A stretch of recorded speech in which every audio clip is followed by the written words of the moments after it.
Hello friends, today is November 10th, 2016. It is about 3:42 in the afternoon and I have been waiting to make this video. I guess I've been waiting to make this video for a long time because I never really go into depth about my situation, my health, good and bad, my issues, my Pcos, and the reason why it's so difficult to lose weight, where I'm at with my mental state. I know I've always had my ups and downs. Realistically, somewhere along the lines, I start doing really, really well, and then I start to give up. And then I gain weight like that. And it's very, very disheartening. It's very challenging and sometimes makes me want to give up completely. I stopped vlogging lately because I feel like maybe that's not what you guys want to see, is my everyday life and my everyday struggles, and I try to keep everything as positive as I possibly can. But the truth is that I do struggle. I struggle every single day. I am not as determined as I was, but I am at the same time mentally. Mentally, I want to get there. I do. But it's hard sometimes, and I'm not too sure why. And sometimes I feel like a failure, and I don't want to, I don't know. I had a plan for my channel as a weight loss journey, and when I stopped working out and started gaining weight, I almost felt embarrassed and not a good role model for anybody. So I stopped making videos altogether. I have had one uploaded, which was my previous video, and it's been uploaded for quite some time. I've just never put it publicly, and that's because I'm really tired of, just like my weight loss, just like my life, I'm a yo-yo. I'm up and then I'm down, and I don't want it to always be like that. So I don't want to make promises. I don't want to make vows. I just want to be happy. I want to be happy with myself. I want to be happy where I am in life, and I want to be honest and truthful, and that's it, basically. So I don't know what my vlogs are going to be like every single day, but I know that I do need to make some lifestyle changes. I've been to the doctor recently, and I did speak about that. And my uric acid is very, very high, which can cause things like gout. If you don't know what gout is, please look it up, Google it. It can cause joint pain, that kind of thing, which is not fun.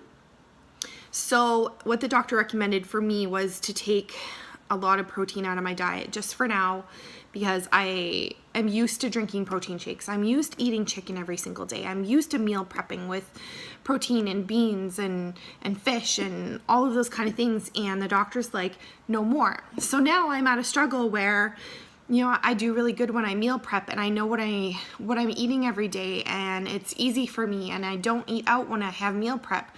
And now it's like, what am I supposed to do? What am I supposed to eat now? I can't just sit back and eat red meat either, because my other problem is that my cholesterol's high and my triglycerides are high. And sometimes I just feel like, when is enough going to be enough?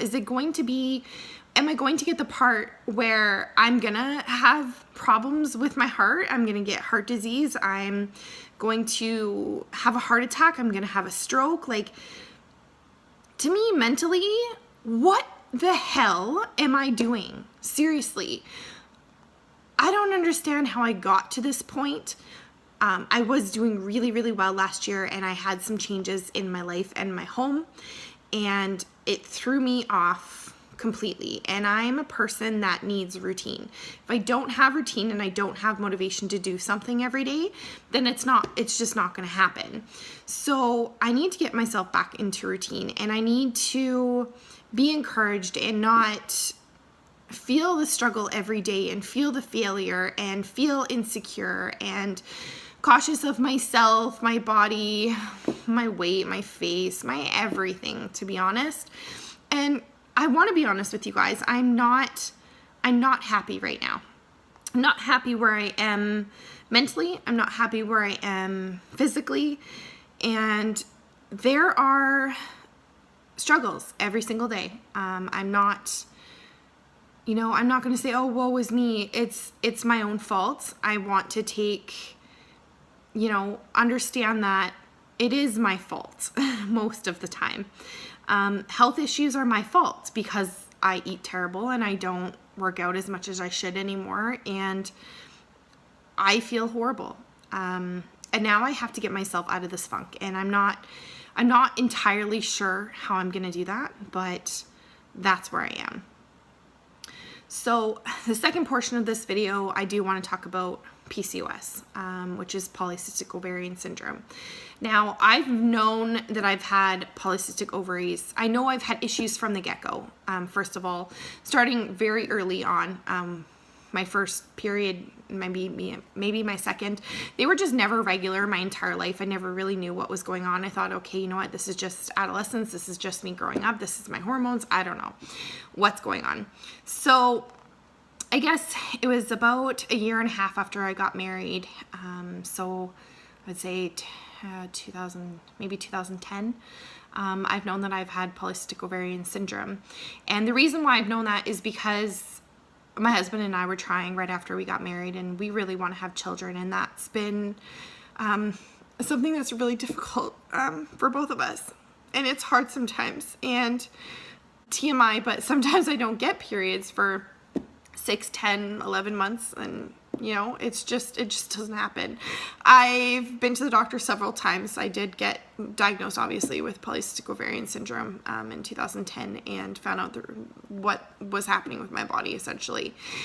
And ever since then, it's been a struggle. I started gaining weight shortly after I was diagnosed, and I don't know if that was just, I guess your body slows down as you get older, and I never really struggled with weight when I was younger. I was always a very, very skinny girl. I'll insert a photo here.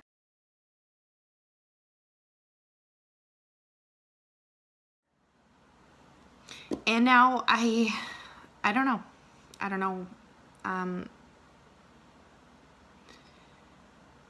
So now that I know that I've had polycystic ovarian syndrome for a very long time, and the doctors don't know, what to do with that, or, how to treat it. Nobody really knows what's going on with that. So they always put you on metformin. Now, metformin, granted, is a diabetes drug, and with people with polycystic ovarian syndrome, your insulin levels are off, which makes your body do different things. Instead of my eggs developing, they create cysts because they're not fully grown enough to be put out in your fallopian tubes to get pregnant and all that other stuff. But essentially, that's it. Now, polycystic ovarian syndrome does weird things to your body as a woman. So you can get things like hair growth. Weight gain is one of the biggest things with polycystic ovarian syndrome. For me, I gain all my weight in my stomach, so I do look like I'm pregnant, or at least I feel like I do. I noticed that shortly after I got married, when I started gaining the weight, and embarrassingly enough, someone asked me when I was expecting. And I think that's truly, truly when it hit me that I'm gaining weight and this is a struggle. And ever since then, I think that mental comment or that mental question has scarred me forever and ever and ever. And you know what? Some people say, words don't hurt. Sticks and stones may break my bones, but names will never hurt me. The truth is, it does hurt. And it stays with you for a really, really long time. I can still recall the time where I was called fat for the very first time. And it was by a guy, of all things. And I was not fat growing up at all. I was a very thin girl. And now in my 20s, I've gained a lot of weight. And it's just gotten worse over the years. And I can get to a certain point But to be honest with you, again, it's a lifestyle change. Now back to my PCOS. Well, that it is what it is. That's what I have. And I don't know, if you have questions about PCOS or you are dealing with PCOS yourself, I found many things to help me along the way. I'll show you. Right now, I've heard a lot of things about Vitex. I actually just recently started taking Vitex, and I have gotten my menstrual cycle back. However, since I've been on Vitex, I don't know why, I've gone to the doctor. He's checked my levels for progesterone and estrogen, and they're completely fine, which is like crazy because usually they're not when you have PCOS, because your hormones are like all over the place. And they're okay right now. However, TMI again, if you're a guy, don't watch this, but I have been menstruating on and off since the last week of September. So almost 2 months, and to me it's very, very, very frustrating to be like that every day, all day. It's not fun, and it really sometimes gets me down, and some days I don't want to go to bed, to be honest. Another thing that polycystic ovaries has done to me specifically is acne. Now, I'm not just talking about your little whiteheads or blackheads, because I really don't get a lot of those. What I do get is cystic acne. And cystic acne is under the skin. It's not something that, like, I do wash my face every day and I do drink a lot of water, but it's coming from within. So I get a lot of cystic acne right along my jawline usually. It's actually calmed down, honestly, a lot since I've taken Vitex. So I don't know what it is about this, but it's doing something that I'm not really all that too sure of. So yeah, I just wanted to go on this little rant and kind of explain where I've been at, and I do want to start making videos again. But please give this a thumbs up. Let me know that you're listening and that you're here for support, and I will support you back. And let's just make this community the best community that we can and support each other with everything. So until next time, bye guys.